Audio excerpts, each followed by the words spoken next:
The banter has started already. If you were here yesterday, you'll know that our friend Dan Cullen doesn't like to be called boss. Chris Phil just turned up, said, "Morning, guten Morgen," and just for Dan. "Morning, boss." Well played, Chris. Good morning, everyone. How the devil are you doing this fine day? I hope you're all fit and well. Now, those of you that tune in regularly will know the basic format of this show. There's a quick natter, which is this bit here. There's this day in history. There's the question of the day. And then we have a sequence of 5 film clips. Today is going to be just a little bit different. I'm about to play a film before we even begin the show today. And it's a film that was all over the national news last night. It's all over social media this morning. But I do think it's worth repeating.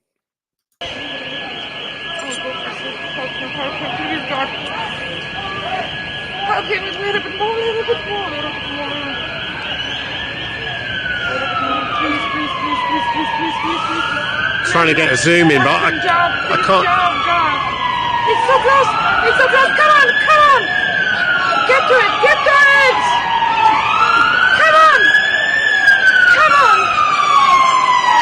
Come on, get him in there. Get in.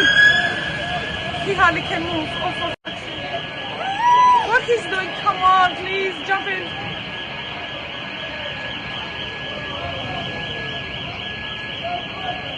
What he's doing? He seems okay though. He's signalling. He does seem calm. Is he? He's signaling. He's obviously trying to get it open. Oh my God! In a second, there won't be nothing to open. The flame gonna break their thing. Oh, for God's sake! Oh, God's sake! Come on! Is he gonna be burned? Come on!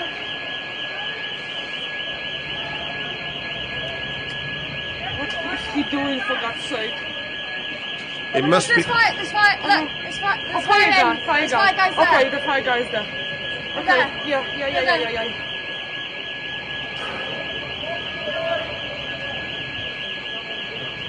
He's trying to get in. He's getting in. He's getting in. He's in. He's in. Oh my God! He's in. Yes. Oh God! Oh, for fuck's sake!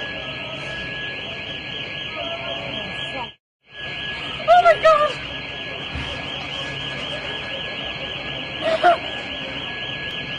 Thanks, God.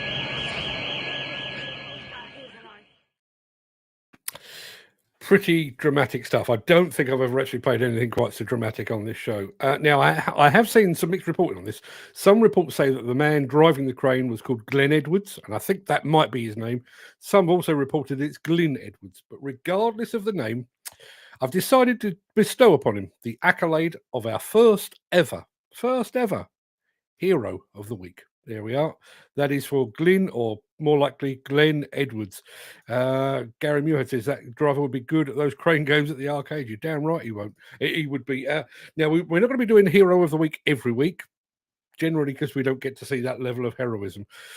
But we also decided we probably needed to add just a bit of balance. So in addition to a Hero of the Week, which is Glenn or Glyn Edwards, we're going to have a Dick of the Week.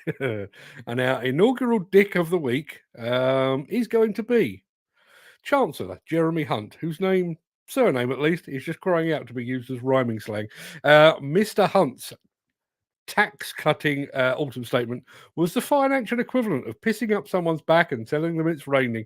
So, Glyn or Glenn Edwards, you are our Hero of the Week, and Jeremy Hunt, and I know you watch every single episode, you are our Dick of the Week. As I said, we won't be doing this every week. In fact, we may never do it again. But please feel free to send us your nominations. We want a hero or a heroine of the week, and we want a Dick of the week, if you can find such a thing. Yes, one final thing. Just going to say good morning to Mick Norton, who's just popped in the chat. Morning, Mick. Just one final thing before we crack on. The new refurb and refit, or retrofit and refurbishment website, rather. Let me try that again. The new retrofit and refurbishment website has started to release its coverage from the recent London Build exhibition, which, as you know, I was in attendance. Part of the coverage is a highlight reel featuring one or two faces that you might recognise. I'm one of them, and a certain Mr. Neil Edwards is the other one. You might like to go and take a look. And just to save you rooting around the internet, I've just posted a link to it in the chat, and you check it out. Now, without further ado, I'm going to say very quick good morning to our friend Batshit Crazy over on YouTube, and I also need to say a good morning to Justin Carrigan, who's here as well. Justin, good morning to you. Thank you very much indeed for joining us. There are no prizes up for grabs, so I have no idea what you're doing here today. Just kidding, mate. And Gary Lyons, morning, Gary, who is watching over on the YouTubes as well. Good morning to you, one and all. Now, and Neil Edwards, fresh from his cameo appearance in the refurbishment retrofit video, is here as well. Morning, Neil. Good chat with Neil yesterday. You know, we used to do that monthly roundup of construction contract awards. Looks like it's coming back, people. Looks like it's coming back. And just to round things off before I do press the button, Andy Darvell, who, as you know, can actually drive a crane, so he knows what he's talking about. He says, I reckon that was a blind lift looking at where the crane was positioned to where the guy was. That's why he was having difficulty getting the man riding basket down properly. Top bloody work, though. Yeah, I totally agree. And there's Dan Cullen saying good morning to Neil Edwards. Right, should we Yes, I think we should. I'm going to roll the intro in just a second, post the question of the day, and get this show properly on the road.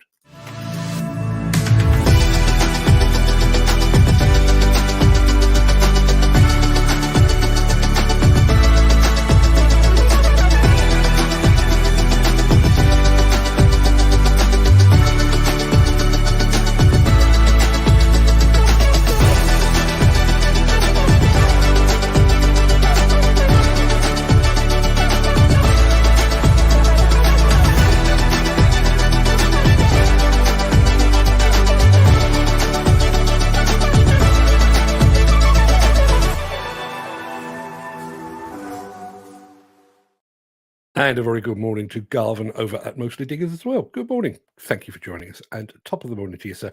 It is Friday, the 24th of November. Welcome to the Breakfast Show. I am your host, Mark Anthony. In today's show, Hitachi's new multi-tool carrier is a demolition beast. There's more to Montabert than just breakers. Could this case concept machine be the alternative fuel solution that we've all been looking for? And we're off to Patagonia in the company of Caterpillar. Plus, where will you be at the end of April next year? But first, we're going to peer back through the mist of time to see what was happening on this day in history.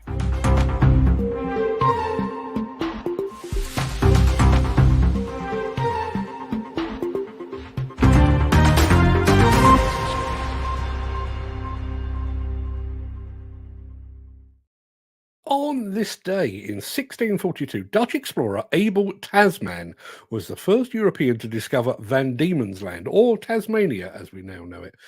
You've got to have a pretty high opinion of yourself to just discover a country that's already inhabited and then just name it after yourself. That's like me landing in Benidorm and declaring that henceforth Spain should be known as Anthony Land. I might try that. In 1859, Charles Darwin published his book On the Origin of Species, which suggested that man had evolved from the apes. If he spent any time on a construction site recently, he would know that this evolution did not apply to absolutely everybody. In 1940, the German Luftwaffe carried out its first bombing raid on Bristol, killing 200 people. In 1966, the Beatles began the recording session for what would ultimately become the Sgt. Pepper album. In 1993, 11-year-old Robert Thompson and John Venables were convicted of the murder of 2-year-old Jamie Bolger in one of the most notorious crimes in British legal history. And in 2012, Gangnam Style, you'll remember Gangnam Style, became the most viewed video in YouTube history, racking up 808 million views. Been surpassed since, but that was what it was. Now, before we get into the real meat of the show, let me quickly remind you of our question of the day.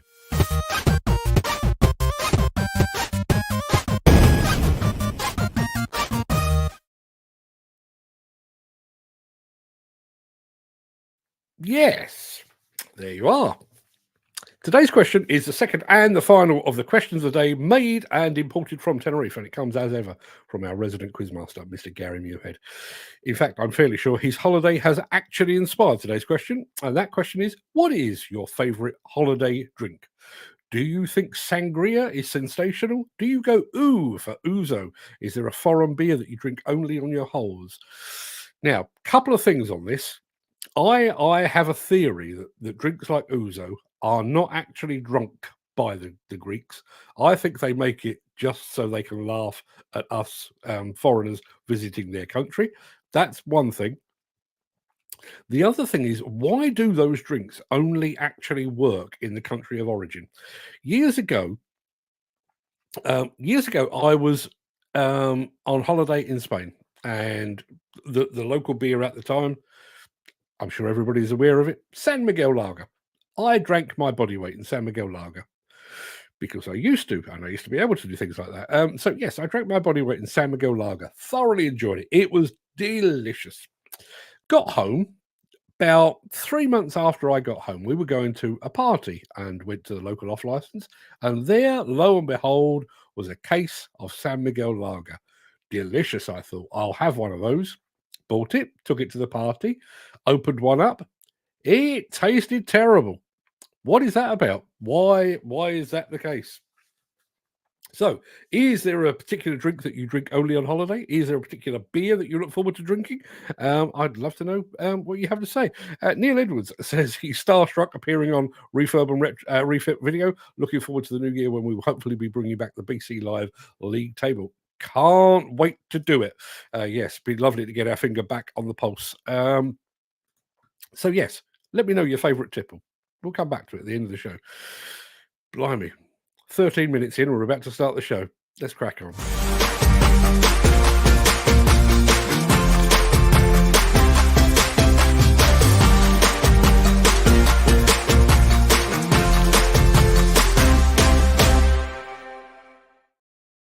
There are times when a film doesn't actually require a monkey in sunglasses to introduce it. This is one such occasion. So instead, I'm going to hand over to my mate Timo to tell you all about it. I'm standing in front of the Hitachi ZX600 MC, the new multi-carrier line of Hitachi. The multi-carrier line is built and designed for one purpose, a safe and efficient demolition. It is designed to achieve optimum total cost of ownership of all demolition machinery. Let's start by having a look on the hydraulic extendable undercarriage. The track frames can be retracted for easy transport, and they can be extracted for a stable working position. In working position, it's possible to operate the machine over 360 degrees. For the tough demolition environment, the undercarriage is equipped with track scrapers, with a full roller guard, and also with a bigger cover for the travel motor. The multi-carriers are equipped with a third boom cylinder, which allows up to 50% more lifting capacity. The machine is designed for durability. For example, it has a side impact protection and cover plates on the downside of the upper structure. It has a Hitachi demolition cabin which can be tilted to 30 degrees. This ensures a safe and comfortable working position. The multi-carrier is a modular system consisting of a base machine and various front equipment. This gives you the versatility to use the machine for any task on the job site, for example high-reach demolition or pulverizing with a short front. The fully hydraulic boom quick coupling system allows the operator to exchange the front equipment easily and quickly without leaving the cabin. This means more productivity, more efficiency and more safety on the job site. The interface between base machine and front equipment will always stay the same, so base machines and front equipment will always be compatible. The machine is designed for easy transport. All transport stands and front equipment can be loaded by the base machine itself. The Hitachi multi-carriers are unique in the market and ensure safe operation with highest productivity and lowest total cost of ownership.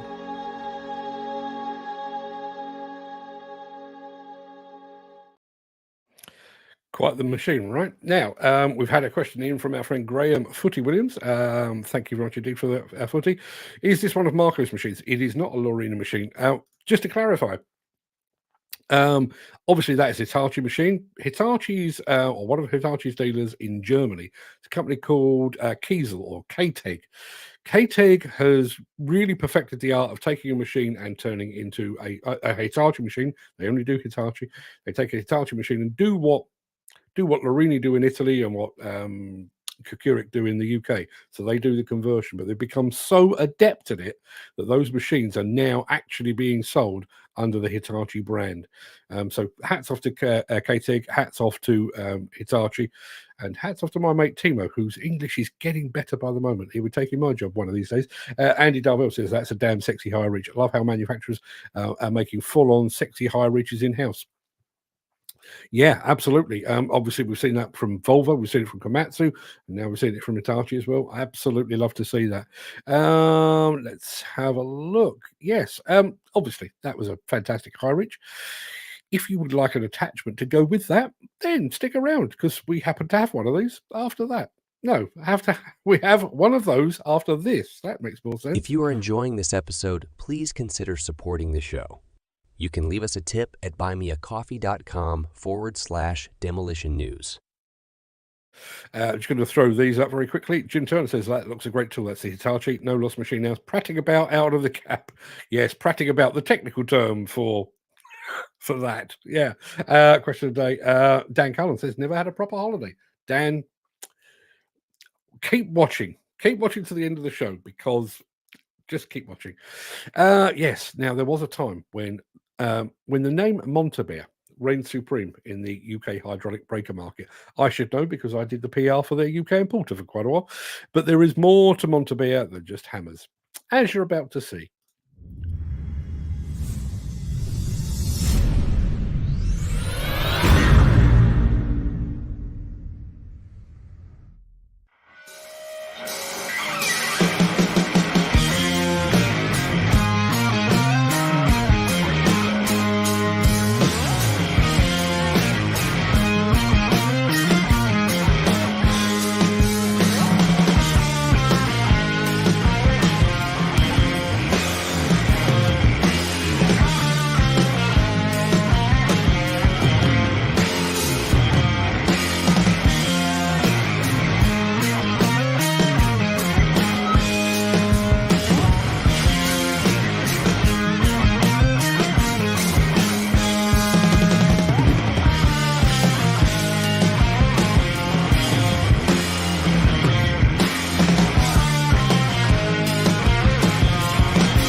Didn't really want that to end. I was quite enjoying that music. Awesome attachment, I think you'll agree.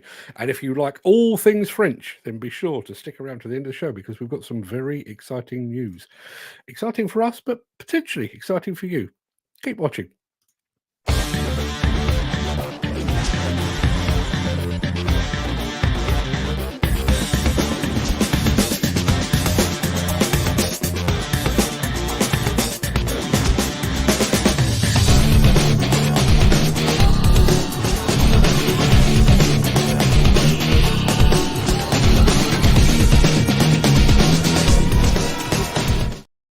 Now, we were chatting yesterday about future fuels, and I promised to look out a video that I don't think we've actually played here before. Unlike the Hitachi machine, this one does require a bit of context. So at Bauma 2019, Case unveiled a concept wheel loader. Looked amazing, ran on very weird tyres, and it was designed, which is why I'm playing it, designed to run on biofuel. At the time, the machine was called Project Tetra. Very impressive it was too. They did the Project Tetra, which you're about to see. They then did the Project Zeus. Well, Project Zeus was an electric backhoe loader, which they showed in concept form and then launched. But 4 years later, Project Tetra still hasn't been. Has it? Is it ever going to make it off the drawing board and onto site? I sincerely hope it does, because it looks like this.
Pretty good, right? I think some of you like that. Ken Hatcher says, Case, always good at developing.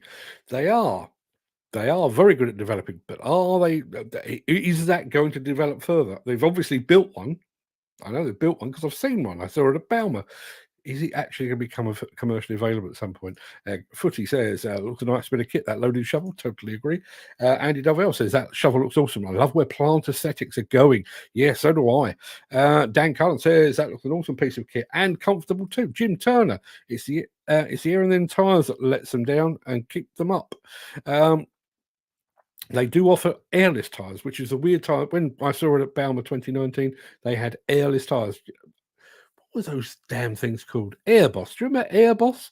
Sectional rubber tyres slotted together. Does anyone remember that? I think they were called Airboss.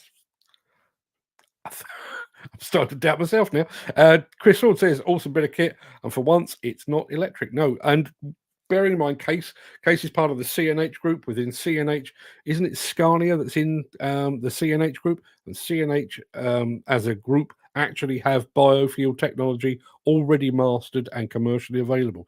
They could push that over the line. Still don't know where you get biofuel. I don't know quite. It's the same as hydrogen. It sounds like a great idea. It sounds very, very low on emissions. But if you had one of those machines, where would you go and top it up? Certainly not your local Wild Bean Cafe would be my guess. Gary Muirhead says, I just wonder how many concept machines are just lying around never to see the light of day. It's a very good question. You tend to see these at these major motor fairs. You know, Bugatti show off a car, you know, it's capable of 400 miles an hour on a glass of water or something like that, and it looks fantastic. And you have your supermodel stood in front of it doing what supermodels do, and never sees the light of day. I wonder if that's the case. I'm hoping not, because as I say, having seen it right up close, I do think it is absolutely fantastic. And Footy says, have you seen the Leap Air I sent you? Got interchangeable batteries on the Duck? I have. I did catch up with some of my WhatsApps last night. Thank you very much indeed for sharing it. Although, I'm going to say very quickly, somebody sent me a video. I can't remember who it was. Somebody sent me a video of my mate Peter Haddock from Content with Media. I can't remember what the video was about, but I do need to say congratulations. Peter was actually given an award last night for his contribution to the technology side of the business. Massive congratulations. And I have to say, and I will do more on this at some point, probably over on LinkedIn, whoever it was that decided to give him the award, hats off to them too, because Peter has spent the last 4 years absolutely slogging his guts out to try and bring to the masses the idea of construction technology. And somebody has finally said, you know, this bloke's done a bloody good job, and given him an award for it. So hats off, Peter. And I will be dropping him a line later. I only heard about this like 10 seconds before I went live this morning. But hats off to Peter, and hats off to whoever gave him the award. Now, should we have some of this? Since the finance bill came into effect in April, the construction industry has seen a surge of fuel thefts. The rising cost of living has placed an additional risk of theft by employees and contractors, as well as opportunistic thieves. By using diesel dye and placing warnings of its use, you are sending a clear message that this is your fuel.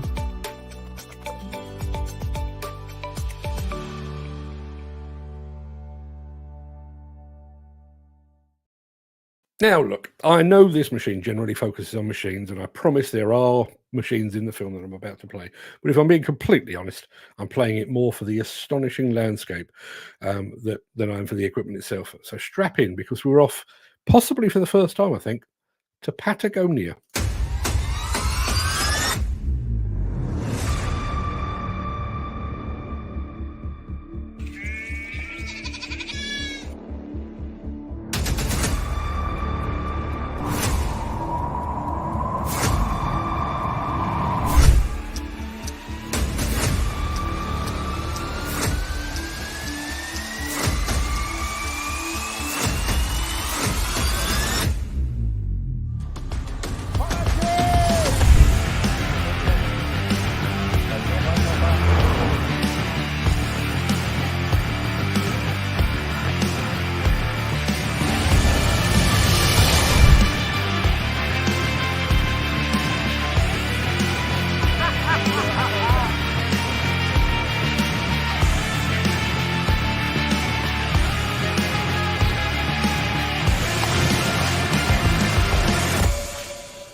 Now, my Spanish is not good. In fact, it is non-existent outside of Dos Cerveza, por favor, which I do with a Cockney accent.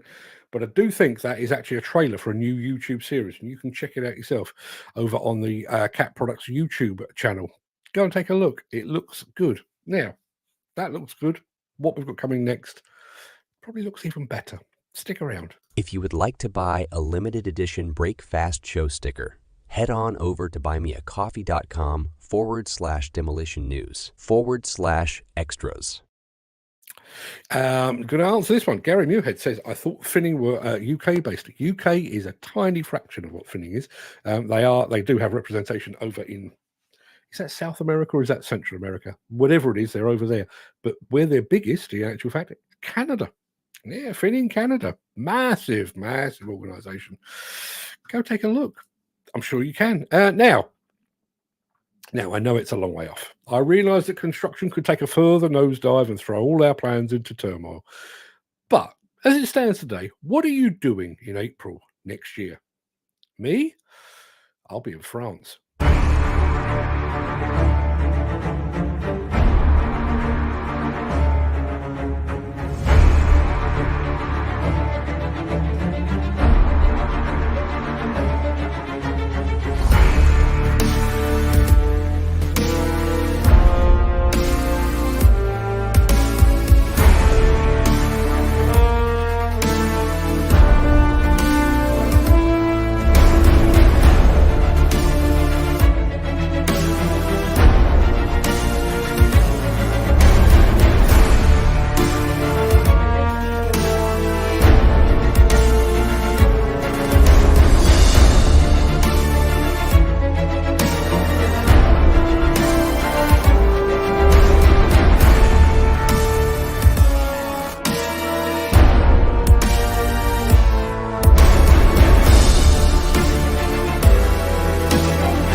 Yes. Paris in the spring, but without all that girly romance nonsense. Intermat is taking place from the 24th to the 27th of April, just on the outskirts of Gay Paris, and it was confirmed yesterday that we will be working with the organisers. The plans are still being fleshed out, but the idea is that we will have a dedicated studio within the exhibition centre, so we will be able to broadcast live from the show in English, because, as you can tell, I struggle with that. French, not a chance. Now, don't forget, the channel at its narrowest point is just 26 miles wide. Paris is just an hour or two away. Depending where in the world you are or where in the country you are, it might actually be easier and quicker to go to Intermat than it is to get to Hillhead. And if you are planning to make the trip, please be sure to let me know. It'd be lovely to see or hear an English voice while we're over there. Now, I'm going to throw this one over. I'm going to go over to the chat in just a second, but I'm going to throw this one up from Gary. Always amazes me how much work goes into setting up these shows, months and months. They've got it down to a fine art now, but obviously the leap hair stand at Balmer is absolutely vast. It's 3 stories. It's basically an office block, a proper functioning office block with literally thousands of people working within it, and I do mean thousands. Before they had the exhibition centre they've got now, the Balmer or the leap hair stand at Balmer used to begin 6 months before the show, and it wouldn't come down until 3 months after. That is the level of commitment that some of these companies are putting into these things. So yes, please, if you are possibly able to get over to Paris, come and join us. I don't know what our studio will look like. I don't know where it will be. I don't know how it will be equipped, although chances are we're going to be taking a lot of the gear with us. But please come and join us. Gay Paris in April, 24th to the 27th. That pretty much wraps up the main part of this morning's show. I'm going to roll the outro in just a second. Yeah, before leaping Gazelle like over into the chat. Blah, blah, blah, blah. See what you're all saying today. If you can't stick around, please stay safe. Look after yourself, your family, your friends, and your colleagues. And have a good day. Have a good weekend. But if you do have the time and the inclination, please stick around. Because, as ever, I will be back with the Craic immediately after this.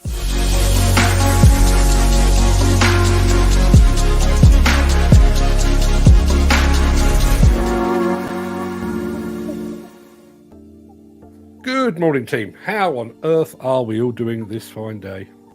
Busy old show today, wouldn't it? Excuse me. Chris Ford says, it's not easier for me to go to Intermat than Hillhead. No, Chris Ford could actually fall out of bed and be at Hillhead. But certainly anybody that's based down in maybe Kent. Speaking of which, Kent Demolition do have a new LinkedIn page that I'm going to check out in just a moment.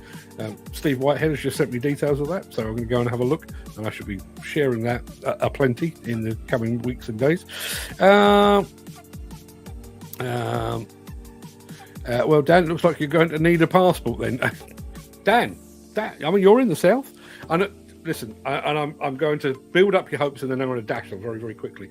There was a bit of me that thought, wouldn't it be great to hire a bus and get a bunch of us all on board and do a road trip over to Intermat? The problem is, I've got to be there about 2 days before, and I've also got to be there for about 2 days afterwards as well. So I'm going to have a really extended stay over there. So I can't do that. But bearing in mind how many of you there are, and bearing in mind how easy it is to get to Gay Paris, think about it. Talk amongst yourselves. Take the Breakfast Show audience to Paris. We'll have a knees up, or a can or something like that. Right back to the very beginning of the chat. Ken Hatcher is first off the mark. Morning, Ken. Hope you're fit and well, my friend, and hope you're looking forward to a fantastic weekend. Let me guess, pizza tonight? Good man, good man. I like a bit of tradition, and I like those that stick with the traditions. Me, looking like a curry, because it always looks like a curry on a Friday night. Andy Duffield. Morning, Andy. Thank you very much indeed for joining us. And thank you for your insight. We will come to it in just a second. But thank you for your insight on the crane driver. Just an astonishing bit of footage. And I know, the woman talking in the background was, I think she was getting on Dan's nerves, but that must have been an incredible thing to watch. And I funnily enough, I watched it last night when somebody first put it up on LinkedIn. I watched it on the news last night, and I watched it again, obviously, with you guys. And even though I knew the outcome, I actually found it quite unpleasant to watch. Imagine if that had gone the other way. If it hadn't been for our man Glyn Edwards, our hero of the week, that could have quite easily gone quite the other way. And that would have been just a terrible thing to capture on film. But as it turns out, hats off Glenn. Top job, mate. Whoever you are, wherever you are undoubtedly our hero of the week. Good morning, Mark. Good morning, gang. Happy Friday, everyone. Is it Happy Friday, Gary? Is it a Happy Friday, given that you'll soon be packing up your bags and returning from sunny Tenerife? Bikini-clad women and beer on the beach, going back to the snow bomb that's about to land on Glasgow. Are you really sure it's a Happy Friday? I'm sad for you, mate. I really am. And there is Ken Hatcher, who looks like he is suffering from brass monkey type weather. Good morning to you, Ken. There is our friend Chris Ford, who decided he woke up this morning and chose violence. He decided, I'm not going to let Dan Cullen get away with not being called boss. First thing out of his mouth. Good morning, Guten Morgen, just for Dan. Morning, boss. You daren't put your head above the parapet on these things. You know, I know from past experience, if I were to say, I don't know, and this is not the truth, if I were to say I absolutely hate Brussels sprouts, I know one of you buggers would send me Brussels sprouts. Thankfully, I quite like them. But that's the way the chat works around here, and I'm so grateful that it does. There is our friend Jim Turner. Morning, Jim. Thank you very much indeed for being here. Glenn's here as well. Fantastic turnout this morning, as always. Really glad to see you all here. Mark Whiting and Dan Cullen. I won't call you Dan, but good morning to you, mate. Hope you're fit and well this morning. Back in Basingstoke yet again. And there is Gary saying, last full day of the holiday, back home tomorrow. I hope the snow bomb allows you to land before it deposits its stuff on you. But Gary Lyons is or was watching over on YouTube. Don't remember seeing Gary here before. So, haven't done this for a day or two. There you go. Gary, that is for you. That is your welcome confetti. Welcome to the gang, where you will be abused daily by your colleagues and your like-minded individuals. Thank you very much indeed for joining us, Gary. Love to know where you're watching from. Please let us know. Justin Carrigan, who is a bit more of a regular. I don't need to tell you about Justin. He's a lovely guy. He works for a fantastic publication called Awesome Earth Movers, who do some astonishing stuff over on YouTube and Instagram and the magazine itself. Is there anybody here that hasn't seen a copy of the Awesome Earth Movers magazine? Let me know in the chat, because if you haven't, can you really call yourself a digger person? Can you? It is. You know that thing about does exactly what it says on the tin? Awesome Earth Movers. Exactly that. It's called Awesome Earth Movers. And it's filled with Awesome Earth Movers. Morning, Justin. Was that okay? Was that okay as an advert? We didn't discuss the fee, but I hope that was okay as an advert. No, I'm a big fan of Awesome Earth Movers. Fantastic team of folks over there. Obviously, Justin, but also his colleagues, Dale and Chris. Fantastic team. And lovely people as well. Some boy in the crane, says Christopher. What a hero. Hope the man was okay. Apparently, he had to go to hospital for smoke inhalation, but apparently he's doing okay. Doing a lot more okay, thanks to Glyn Edwards, who was at the controls of the crane. Proper quick thinking, that, you know, and we'll come back to it in just a second, because I know Andy Darvell has got some insight on this. We'll come back to that in just a moment. Dan Cullen was not exactly enjoying the lady talking over but I think I'd be the same. I think I'd be the same. I think if I was watching that, come on. I'm going to do a slight aside here. Does anyone remember there was a David Attenborough film of, I think it was an albatross, and it was a young albatross just learning to fly, and it landed on the ocean, bit tired and everything else, and a shark took a bite at it. And this albatross, and bearing in mind the wingspan of an albatross is bloody enormous, and they do need to get a bit going. And this thing was basically running on the surface of the ocean, trying to get enough lift to get away from this shark. And you could see the shark taking these bites at it. And I was sat here, go on, son, go on, you can do it. And when it took off, absolutely delighted. There was another one recently with, was it a lizard surrounded by snakes? exactly the same thing, and I was doing exactly the same with the crane. So yeah, I'm with the lady. I'd have been shouting as well. But Dan does say, well done to the crane operator. That driver would be good at those crane games at the arcade. Yes, he'd come away with teddy bears and goldfish aplenty, I would say. Mick Norton is in the house as well. Morning, Mick. And our friend, another one from the YouTubes, Batshit Crazy. Good morning to you.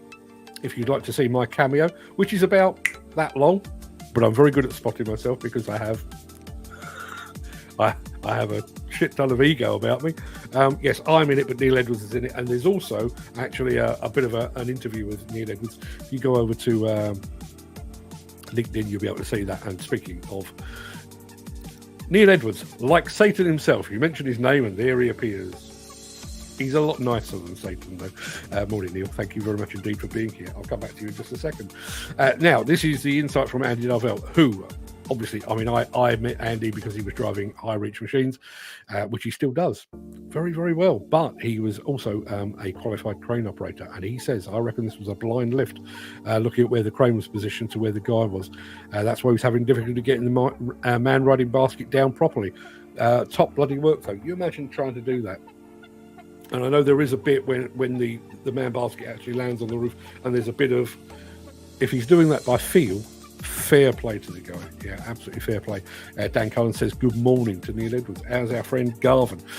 All the way from Mostly Diggers. I've already mentioned. Listen, it's Friday. I'm just going to hand out the plaudits. Check out Awesome Earth Movers. It is. It's awesome. It's filled with Earth Movers. Check out Mostly Diggers. Go over to Instagram is where I watch the most. Go over to Instagram. While you're there, hit the subscribe button. Garvin does a fantastic job. Morning, Garvin. Thank you very much indeed for being here. Now, Gary Muirhead, who is probably looking to get back to his home in Bonnie, Scotland, for possibly a week in rehab, having drunk Tenerife Dry. But the amount of alcohol he's consumed has actually fueled today's question of the day, which is, what is your favourite holiday tip? Now, I can't actually do alcohol these days. However, put me on a cruise ship and once or twice I will have a quiet Baileys to myself. Don't actually consider it booze. It's just kind of like a milkshake, isn't it? I don't really consider that booze. But is there a holiday tipple that you particularly like? I do remember the first time I ever went to Spain. There was a bar there that did this like spearmint liqueur. Really got a taste for that. Probably couldn't drink it now because it was as sweet as anything. Knock your socks off, but as sweet as anything. But if anybody's got a holiday tipple, Ken Hatcher. I'm not a drinker. That's an avenue of pleasure that is long closed to me. But is that it? A nice cold glass of Coke and glass? One of the joys, I think, of going to somewhere like Spain is getting the old glass bottles of Coke and drinking it straight from the Diet Coke in these days, drinking it straight from the bottle.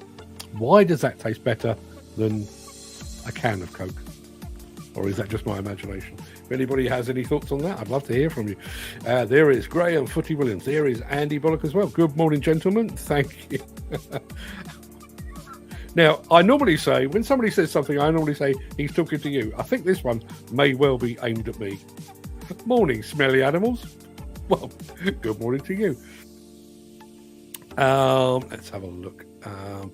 Now, Andy Darvell says, I bloody love spiced rum and Coke, preferably Kraken black rum.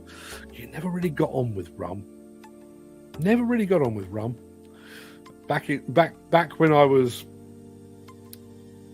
a professional, I think that's one of the things they call it. I was a Scotchman. Well, I was more a bourbon man actually.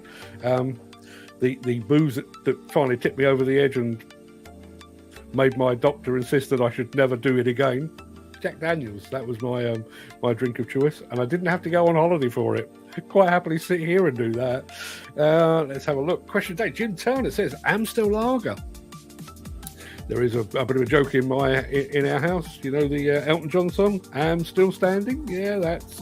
Now I'm just going to have a look at this, just very quickly. Sorry.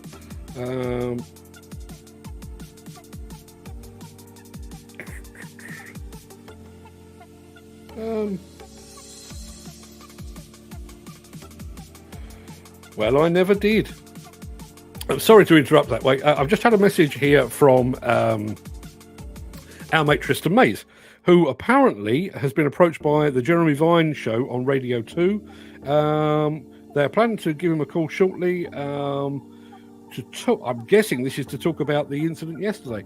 And can I check you'll be happy for me to introduce you as international crane operator and founder of Crane Hub? I bet he is delighted about that. So if anybody is near a radio, Radio 2, the Jeremy Vine show, you may well hear our mate Tristan Mays on there, who is actually over in Houston?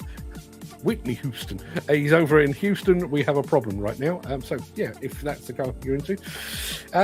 Graham Footy Williams says he hasn't been abroad since he was 16. My father used to take me, so I wouldn't know what to drink. A voyage of discovery, then. Now, Paul Deegan. Morning, Paul. What in God's name is... I'm going to have a go at Ponche Caballero.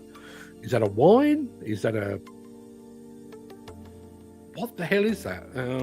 Let's have a look. Ponche Caballero. It's a liqueur, apparently. Hadn't heard of that one. A secret recipe, Spanish, 180 years old. Oh, see, back in the day when I was allowed to do things, I'd have been top of the list for that. Not anymore, which leaves more for you, Paul, so enjoy. There's Neil Edwards, starstruck from appearing on Refurb and Refit magazine. Now, just a very quick one, and I've dropped him a line. The Refurb and Refit magazine is being done by a guy called Matt Malloy. I worked with Matt for a couple of years. Lovely fella, ex-forces. One of the hardest things, and I'm doing this very, very quickly, one of the hardest things about when you start a magazine or a YouTube channel or whatever it might be, one of the hardest things to do is to give it a voice. Because you need to be consistent. So when I started this show, I could have come along and I could have put on my very best posh voice. This is me being posh, by the way. I could have put on my very posh voice and tried to enunciate every single word. I can't keep that up. I'm from South London. I can't keep that up. So the way that this show sounds is me. Matt Malloy over on our Refurb and Refit has already done that. I think he's got one article and a bit of video up. It already sounds like Matt. If that's the kind of thing you're into, go and give it a look. I've just recommended everybody else's stuff here, aren't I? Mick Norton says, Kenyan Tusker beer, filtered twice to extend the shelf life. Tusker beer. Is that available here? Don't think I've ever seen Tusker. Always slightly suspicious of the beers that they sell in like Chinese and Indian restaurants as well. Is it Kingfisher is one of the Indian ones? And is it Chinese or Japanese? Asahi or something like that? I don't drink it, so I don't know. But if anyone knows. No, Graham, that wasn't one of Footy's machines. That was a thoroughbred-ish K-Teg Hitachi. Let's have a look. Nice bit of kit, says Dan Cullen. And Andy Dalvell is in agreement. Now, that's a damn sexy high reach. I love how our manufacturers are making full-on sexy high reaches in-house. I do. And who better to do it? Having said that, I mean, I love some of the stuff that Craic are doing, and what Marco Lorini is doing over in Italy.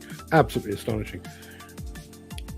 But when you see, a Volvo high reach developed and built by Volvo, or you see like the Liebherr, the 980 that they had at the last Bauma, it's just different. It just looks complete. And maybe it's because they're not going to maximum. When you look at some of the machines that are going to 50, 60, 70 meters, immediately they look odd. They look out of proportion. Those are being done by converters like Craic and Lorini and others as well, company wrench over in the States. But I do think these intermediate up to sort of 30 meters, where the manufacturers themselves, the OEMs, are actually building them. I'm in complete agreement with Andy Dovell. They just look right. Chris Ford says he's underqualified for the question. Never had a proper holiday. My idea of a holiday, drive something different for a week, but I'm partial to a Bacardi and Coke for a change from lager or cider. Lots of people never had a proper holiday. I mean, listen, I am a person, but bearing in mind, look at the state of me. I mean, I'm as pasty as anything. I have to hop from one bit of shade to another when I'm in a foreign country. But it is the promise of an overseas holiday that actually gets me through the working week. I'll be going off on a cruise at some point next year, and we haven't even fixed the date or the destination, but I'm already looking forward to it because mainly food, but just getting to mosey around places, having a look at places I've never been before. Absolutely love it. Jim Turner says, looks a great tool, no lost machine hours, prattling about out of the cab. Prattling about. That's what I do. I do that professionally. Glenn Johnson says, that's some bit of kit. There's Dan Cullen. I've never had a proper holiday. There's another one. So, listen, I'm not decrying this. If that's what you like, or if that's what finances dictate, fully understand that. But I'm assuming that you are legally bound to take holiday. What do you do when you're not actually at work, or do you just literally clock up 52 weeks of the year? Love to know. Chris Ford says, I'd love a high reach, I've never had to work. Looks an amazing piece of kit. Yeah, I think the Hitachi one is fantastic, but there is something about high reach excavators, and I'm sure Andy Darvell will back me up on this. It's like the manufacturers have said, we're going to just make this the most incredible bit of engineering you've ever seen. When you look at that, the DSM machine, based on a Caterpillar, effectively a mining truck, 70 meters straight up, it just blows your mind. And I mean, bearing in mind, I've seen it a couple of times. Saw it over at the White Hart Lane Tottenham Stadium. Then I saw it again up in Birmingham, and both times just in awe. It is just such an incredible piece of kit. There's Garvin saying, I love that Hitachi, you and me both. Dan Cullen says, awesome attachments. Yes, it certainly is. Andy Darvell is in agreement. Yeah, Montabert. As I said, we used to do the PR for a company called Improved Performance, based out of Stratford. They were just around the corner from the Man United ground, actually. I remember I left Improved Performance once. I'd driven up in the morning,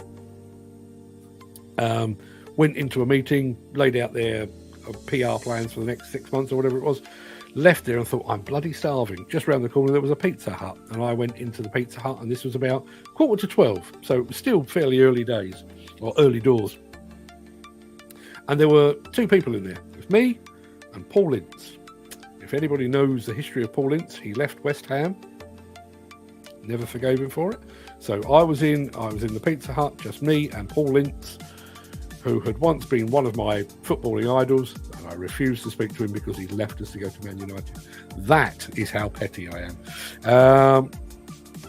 Going back to the Montabert, is that Mr. Darby in the cab? No, it isn't. Although he says, I wish. And he says, I wish, bro. Footy, I'm blaming you for this. This bro thing is starting to catch on, and I'm worried about it. Question of the day, Gary Muirhead answers his own question and says, cocktails, they always seem to taste amazing when you're sitting at the beach looking out at the sea. Yeah, I have to say, cocktails used to be my weakness. They really did.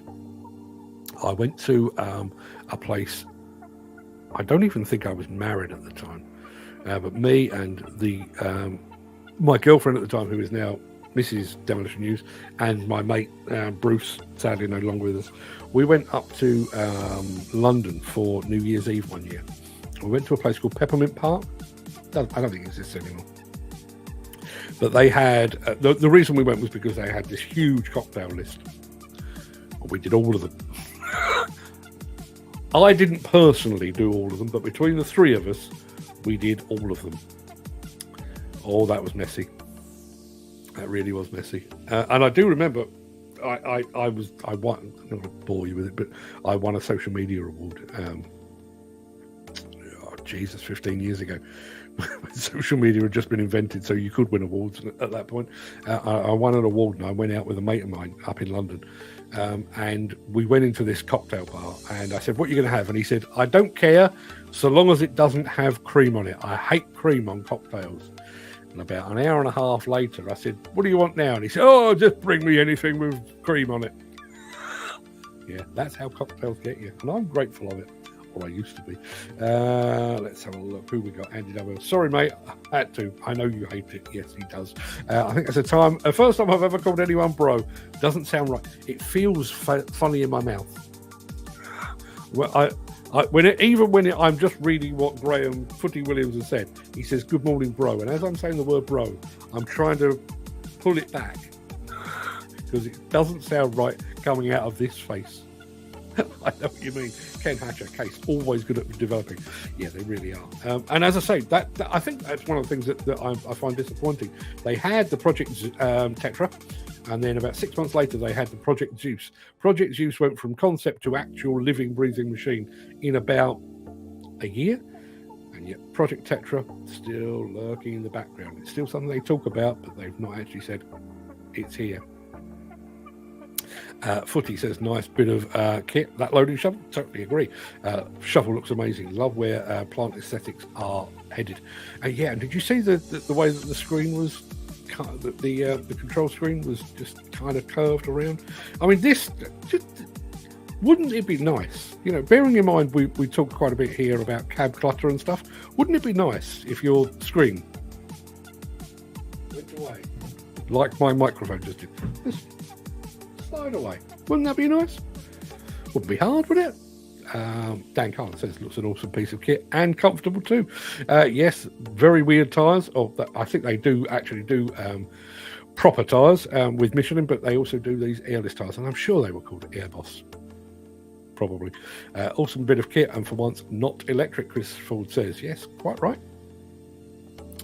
Yeah, I wonder how many concept machines are just laying around, never to see the light of day. And what do they do with them?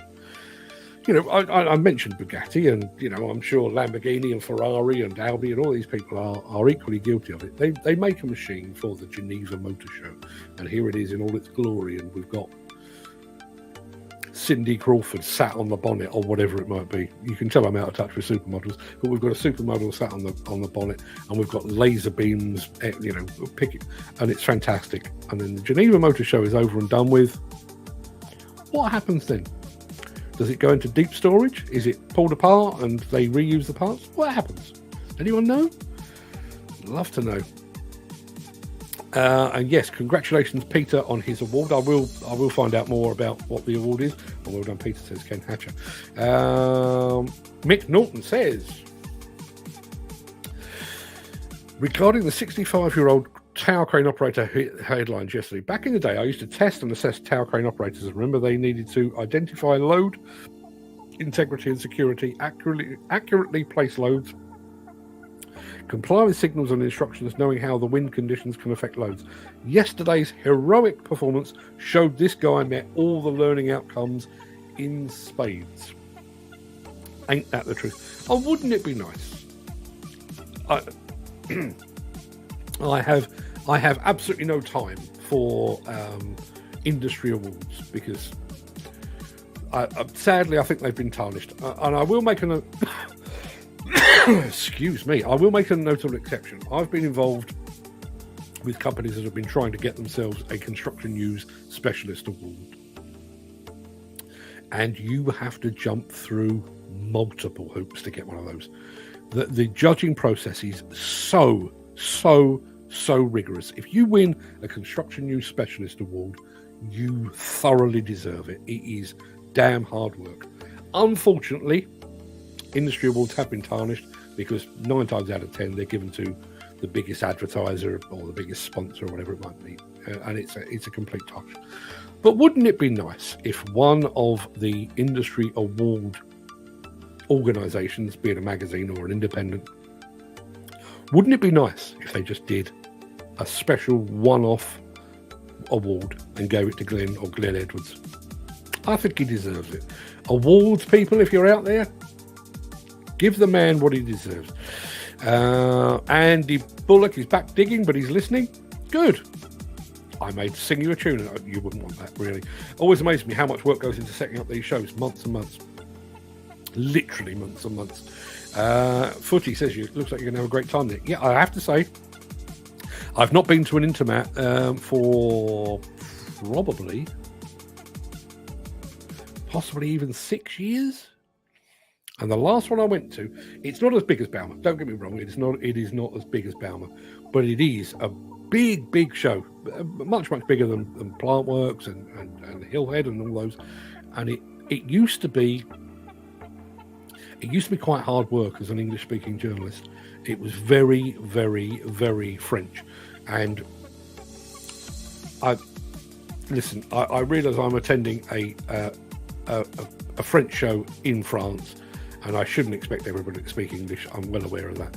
But whereas I could always get by at Bauma, always get by at Samota and things like that, France and Intermat used to be hard work. It's not anymore. It is actually a proper pucker international show. So if you can find a day, you probably need to get there the night before. Find yourself a hotel or a tent or something like that. There should be plenty because Suella Braverman outlawed them. There should be plenty on eBay going secondhand. Get yourself over there. Honestly, you would thank me for it. It is quite the show, and it's not that far away. And at 65, I had the best training I could ever wish for.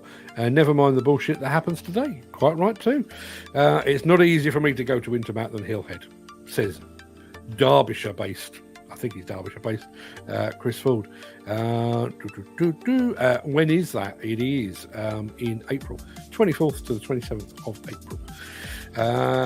Dan's not on his own. I've never needed a passport. Maybe I ought to put it on my bucket list. Yes, you should. You dig a bucket list, baby. Welcome to Gary Lyons, says Dan Cullen. Thank you very much indeed for that. Reference construction publications. Some might say bring back the Jackers. You'll never hear me say that. Just for those of you that are far too young and far too sensible to know this, Construction News used to be known as the Jackers Journal, and it was my deadly enemy. I was on Contract Journal, and the Jackers Journal was our biggest rival. They were our arch enemy. That being said, I got on really well with some of their journalists. Still speak to a few of them today, including my mate Dan Gilks, who is still around the industry. Yes, I'd rather bring back Contract Journal. I don't know what that would look like these days, but yeah. Chris Ford says it sounds like me and the wife. Picture and no sound. Then again, there's too much sound. Well done, you're a brave man. Just had a great day. Bloody track just flipped, and I'm in a soft hole. God damn it, says Dan Cullen. Oh, damn. Dan, you need to calm down. According to what I heard, there was a bankman slightly guided into the guy, but all said and done, amazing work to that operator. Yeah, quite. No question, says Dan Cullen. Totally agree. That is why he is already our hero of the week. How far would you go to get your fellow colleagues to safety? Would you put your life on the line? Defo, I would, says Dan Cullen. I'd like to think I would, and I don't know. I mean, I do. I think, and I don't even know if you get time to think about this. I have an irrational fear of drowning. I used to have a recurring nightmare about drowning, and that has always bothered me. I'm not sure I could get to rescue somebody in the water, but I think fire, if I thought it was possible, I'd like to think I'd have a go. Chris Ford says Jackers Journal is online nowadays. I used to look forward to PMJ and the rest landing on the doormat. Online is not the same. No, I do. Just hang on 1 second.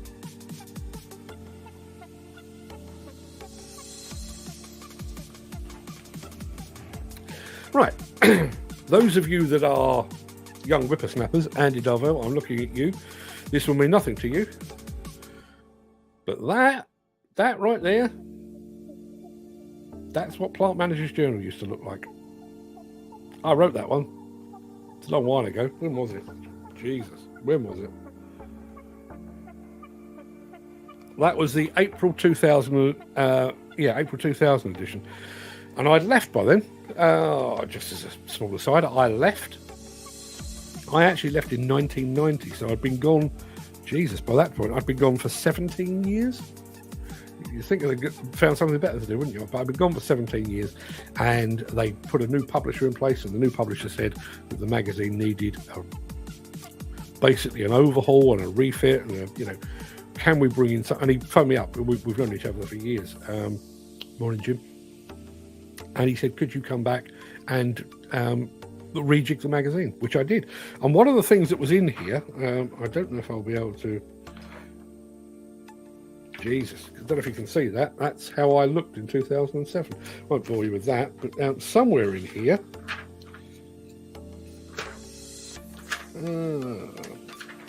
Bear with me for 2 seconds. I haven't looked at this in quite a while. So, one of the things that I suggested they reintroduce was a plant test, like a head-to-head, which is what that is. There you are. If I can get, I tell you what, move the mic out of the way. There you are. Head-to-head. We basically, for that opening one, we took a Red Rhino track-mounted crusher, and we took an MB crusher bucket with Worsley plant. We took them to a site and we put them side by side, and we tested them for productivity and fuel consumption and all other things. And we did that article. But in addition to that, now bearing in mind this is 2007, in addition to doing the article, we filmed it. So that is, what is that? 16 years ago. So the very, very, very dawn of YouTube. I think YouTube started in 2006. So 2007, just a year later, I had the bright idea of doing this thing on video. And I went back to the publisher and I said, this is what we're going to do. And he gave me the go ahead. We did it. We paid for it and everything else. We came back, everybody. I mean, we were inundated with positive feedback on it. So I went back to the publisher and said, look, this is the way of the future. We do need to have a website for Plant Managers Journal so that we can embed these videos. But we also need a full-time YouTube channel. He took it to the powers that be, and they more or less said, the internet, that'll never catch on. And they refused to back it. I stuck around. I didn't go back full-time. I was only doing it part-time. But I went back, I think, for about half a dozen issues. And then basically because they wouldn't back trying to make the thing future-proof, couldn't make it work. And so I quit and I left. And I think about 6 months later, PMJ was no more. But yes, that's how your plant magazines used to look. I think I even took that photograph, quite possibly. All our yesterdays. Let's have a look who we got here. Footy Williams says he's lamb, spiced rum, and Dr. Pepper. You can't do Dr. Pepper. Dan Cullen says, back in the day, my days at sea, I saved a guy from perishing in the Atlantic 150 miles off the Scottish coast. As his foot got caught in the rope and as the boat was moving, couldn't stop, he was pulled overboard. I cut the rope. Lost 90 crab pots, but a life was worth more than a few pots. Quite right too. Here's my missus. On holiday, wine, pina colada, or Baileys in her coffee. Often all three, not at the same time, but often all three. Morning, Ruth. Mount Gay rum is bloody lovely if you want dark rum. I don't want dark rum. Never heard of Mount Gay. But if anybody else is out there, let's have a look. Oh, come on, you lot. Question was 8. Only beer apart from Guinness was a German beer in a pub that sold foreign beers in the early 2000s. Andy Dovell says, was it Awesome Earth Movers? I was in the write-up of the Lugong High Reach. I was operating for Kelpray. No, I did it for Demolition News, but I'm fairly I am absolutely sure Nick Drew did it for Earth Movers, not Awesome Earth Movers, but for Earth Movers. And if you remember rightly, Andy, I came to see it, and I'm not even sure of the order. I think, in fact, Nick may have been there the day before me. But Nick saw you operating the machine, and it was chucking it down with rain, terrible weather. I saw it when it wasn't too bad, so I ended up sending Nick some of my photographs. So even though Rival magazine, some of my photographs ended up in that magazine.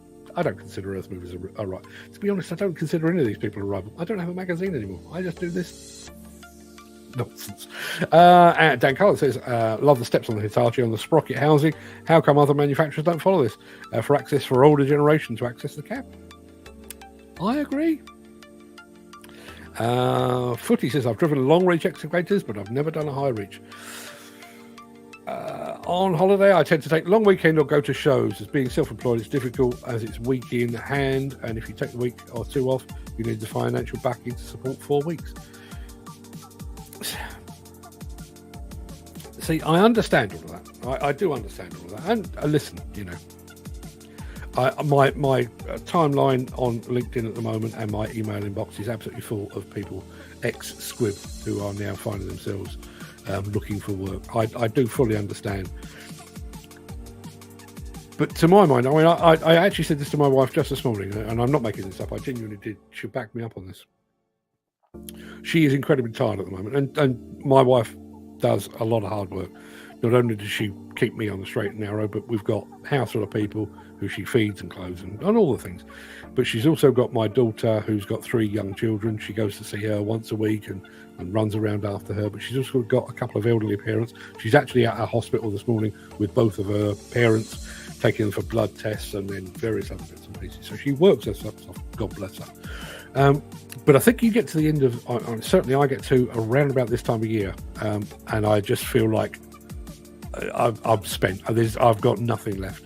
You know, I'm at some point this afternoon. I've got a few other bits and pieces to do, but I guarantee at some point around about 3:30 this afternoon, I'll be asleep on the sofa because I'm just absolutely cream crackered. And bearing in mind, you guys, and I'm looking at you, Dan, specifically here, you know, you're up at dawn, you don't get back until late at night. I think you need a holiday. And this is not having a dig at Dan, this is having a dig at the industry. You know, people that work that hard and that long and that committedly deserve a paid holiday. They really do. And again, I've got a bit of a bugbear with agencies and the way that the industry has basically offloaded, to a large degree, offloaded its workforce so that they can pick them up and put them down and not pay them for holiday and not pay them sick time and so on down the line. I think that's a real issue. Dan Cullen says they probably scrap those concept machines after the show. I'd like to think not. I mean, that Project Tetra, put it in the reception of your case headquarters. It's beautiful. Who we got here? Andy Darvell says, when I was operating my 480 high reach to change the arm, everything had to be done by hand apart from the hydraulic pins which slid in and out. I managed to get it down to 2 hours doing it myself on perfect ground conditions if my fingers hadn't frozen numb. To be able to change an arm with that Hitachi or the Komatsu K100 system in a couple of minutes from one arm to another is awesome. You could save a lot of time and possibly less machines on site if you put on the short arm. Yeah, and listen, go and have a look. The K100 system from Komatsu, which is basically like oil quick on steroids. They can literally get I'm trying to remember, I'm fairly sure it was something like 70 seconds. You can take a long reach arm off and put the short digging arm on it in about 70 seconds. They did it at Balmer. They did it live. That's how confident they are. Now, okay, I realise that Balmer, perfectly flat. I realise they've prepped the area and everything else, but that is quite the reduction, isn't it? Dan Cullen says, Mark Anthony, you should see if you can get this man to join your show for an interview. Which man? Which man is that? Another great show, covered just about everything. Birds, booze, cars, and even digger porn. Ah, yes, the digger porn. That's why I'm here. Jim Turner says, I'm not by any means well-travelled, but I urge everyone to go abroad if they can afford it. I don't mean laying on sunbeds or beaches. What I mean is places to visit like Athens. Brilliant. Rome's even better. Olympia, never been there. But there's a lot of world out there and some lovely architecture and antiquity to see firsthand. Yeah, that's one.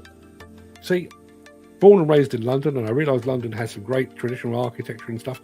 I tend to look at my feet when I'm walking around London. Put me in Rome, put me in Siena, put me in Paris, put me in Munich. Oh, isn't this gorgeous? It's weird, right?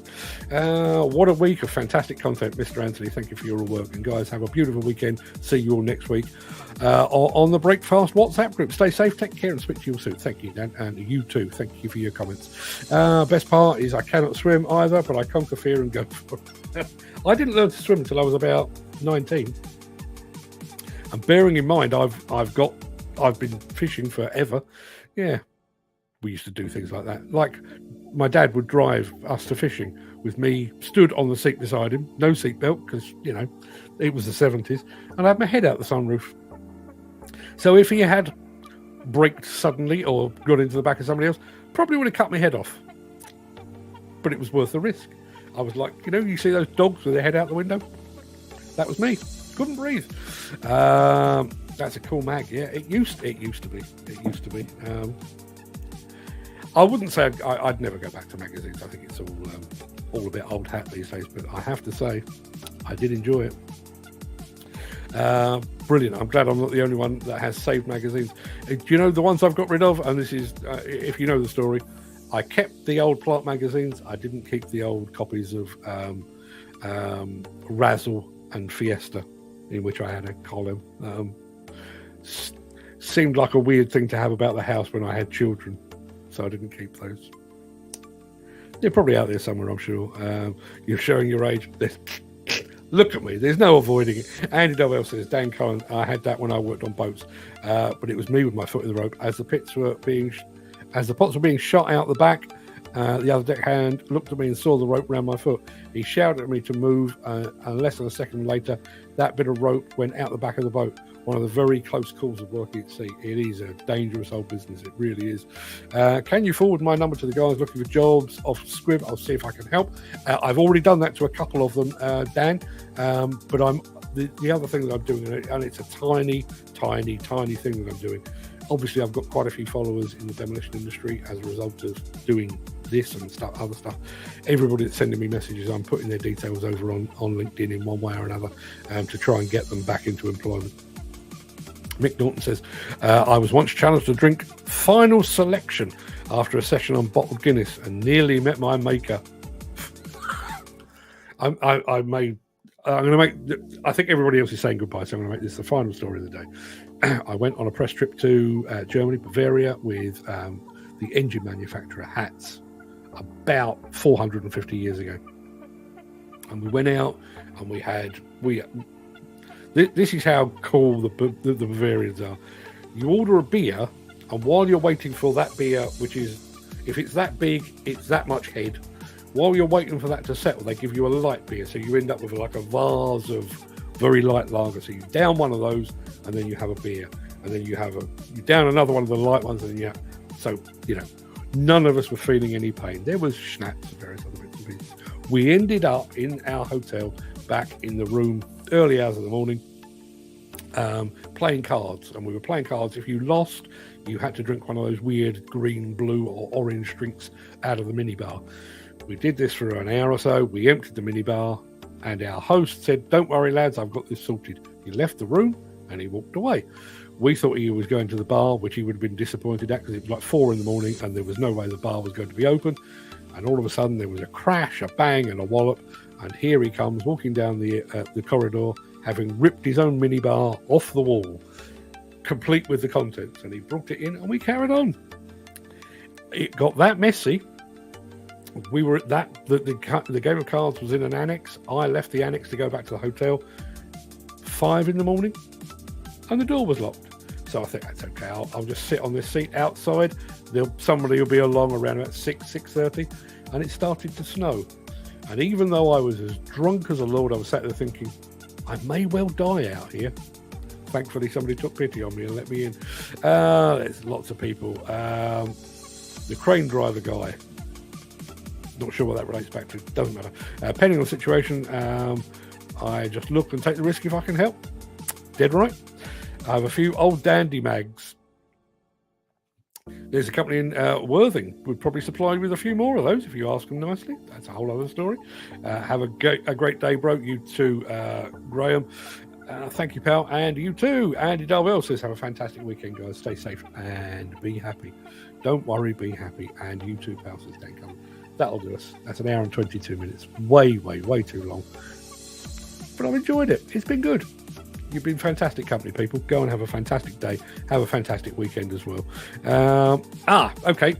See if you can get the crane driver in for an interview. That's what Dan meant. Thank you, Andy.